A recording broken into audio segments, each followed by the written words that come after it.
Hi, I'm Kaylee. And I'm Michaela. And we're here today to talk to you about our client, Mrs. Spinatus. She came to us with a supraspinatus impingement. She's been cleared for corrective exercise. So what we're going to do is I'm going to give you a brief rundown of the supraspinatus, and Michaela will tell you about the underactive muscles. So the supraspinatus connects the scapula and the humerus. It's one of 4 muscles in the rotator cuff. Its function is to create abduction of the arm and stabilize the humerus, and our goal is just to return her shoulder to a level of functionality that she had before the injury. Alright, so we determined her overactive and underactive muscles. So starting with the upper trapezius, going to the levator scapulae, to the pectoralis major and the thoracic spine. So we will be doing this through Inhibit and the Lengthen phase. And so with the underactive muscles, we have determined those will be the mid-lower trapezius, the rhomboids, the rotator cuff. And so through this, we will be activating and integrating them. So yeah, I'm going to be the trainer, and Michaela will be Mrs. Spinatus for our overactive, so the Inhibit and Lengthen phase. And Michaela will be the trainer for the Activate and Integrate, and I will be the client. Okay, so I'm Kaylee, and I'm going to be the trainer for the Inhibit and Lengthen phase of this program. Michaela is going to pretend to be our client, Mrs. Spinatus. So what we're going to do first is an upper trap. So we're going to do self-myofascial release. So what I have for this is the ball.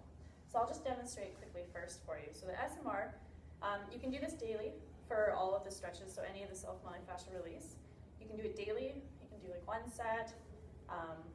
And you hold the tender spot for about 30 to 90 seconds until it dissipates. That's kind of the golden rule. So the upper trap, what I'm going to get you to do is have this ball, and you're just going to push kind of where the upper trap is until you find a tender spot, which is right there, and you're going to hold it. So I will give you the ball. So all I'm going to do is make sure that you're just maintaining a neutral spine.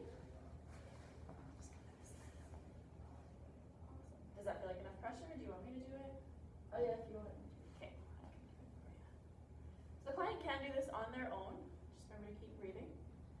And they can ask somebody else to help them. So just let me know when it starts to dissipate. Should be good. Good, awesome. So now we're just going to go into a static stretch for this. So the static stretches, again, can be done daily. 1 set. You can do 1 to 4 reps if you want, but it's more like a 30-second hold. So what you can do for this one, you're going to place 1 hand, so we just stretched out your left side. So you're going to put your left arm behind your back. You're going to take your right hand, put it on top of your head, and you're going to pull your neck to the right, so the opposite way of the side that we just had the ball on. So I'll get you to do that. Are you feeling a stretch kind of right in here? Oh yeah.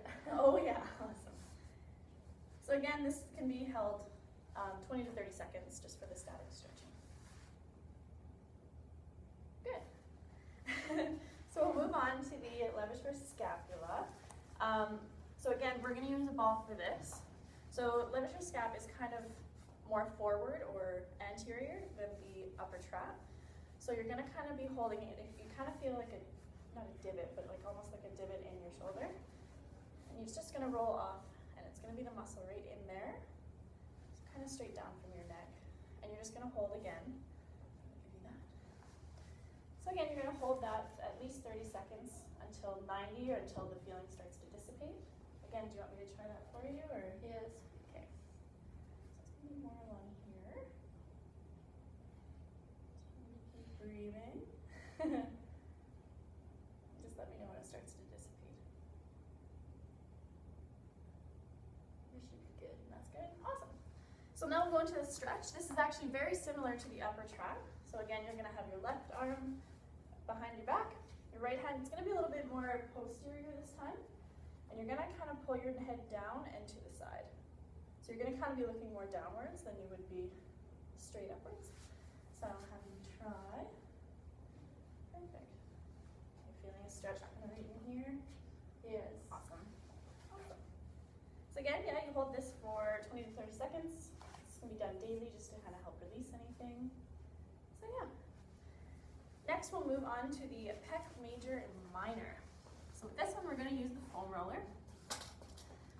And what we're going to do is you're kind of going to place it, I'll show you here, kind of right about this area. So it's going to be kind of out of your armpit and coming upwards, and it's going to hit the pec. So I'll demonstrate this. So it's going to be looking like that, and you're going to have your thumb facing upwards. And you can move your arm just to kind of see where you feel it the most. So I'll let you try, and I'll cue you from there.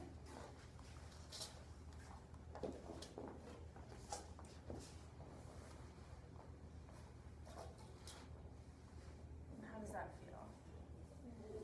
Feels okay. You're feeling it kind of up in your chest right here. Okay, awesome. Perfect. So you're going to do this at least 30 to 90 seconds, depending on the intensity of how it's feeling, kind of until it starts to dissipate. Perfect. Awesome. So we'll go ahead and we'll do the static stretch. So we're going to do the, it's called the door stretch. So what I'll have you do is I'll have you come up against here. You're going to have your arm at 90 degrees. And you're going to put it against something, like you could do it in the door, but we'll use this treadmill for now. And you're going to bring one of your feet forward, and you're just going to lean into it. Remember to keep that 90 degrees, and lean into it, and you will feel a stretch through it here. So I'll have you give it a try. 90 degrees. Get you to bring your arm more. There we go. And lean into it. And there. Are you feeling it? Okay, awesome. So this one would be held 20 to 30 seconds. Can be done daily. Awesome. Yeah. All right. So our last one that we're going to work on is her thoracic spine. So for this, again, we're going to be using the foam roller. And I'll show. So you're going to have it going horizontally versus your body being vertical. Now what you're going to do, you're going to have your knees bent. Have it along the thoracic spine. You're going to lift up your hip and your pelvis, cross your arms, find that spot that's kind of sore, and you're going to hold that. So just make sure you have a really neutral core, strong core, and your spine kind of neutral. So I can help you with this one. All right.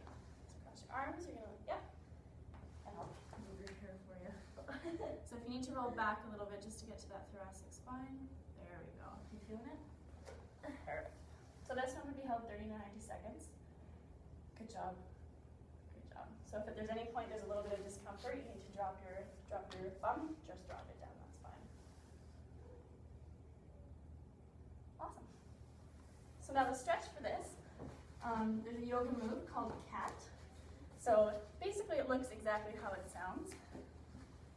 What you're going to do, you're going to be all fours, and you're going to arch your back downwards, and then you're going to stretch up. And you're going to pull, it's like you're pulling your full spine upwards to the roof, and it's going to be a little bit curved, so that's fine. So if you want to give it a try, so you're going to start, you're going to bring kind of your stomach to the floor, and then you're going to lift up. Perfect, perfect curve. And you're going to hold that about 20 to 30 seconds. But since today this is just a demonstration video, we'll stop you at about, yeah. All right, next we'll move on to our activate and integrate phases.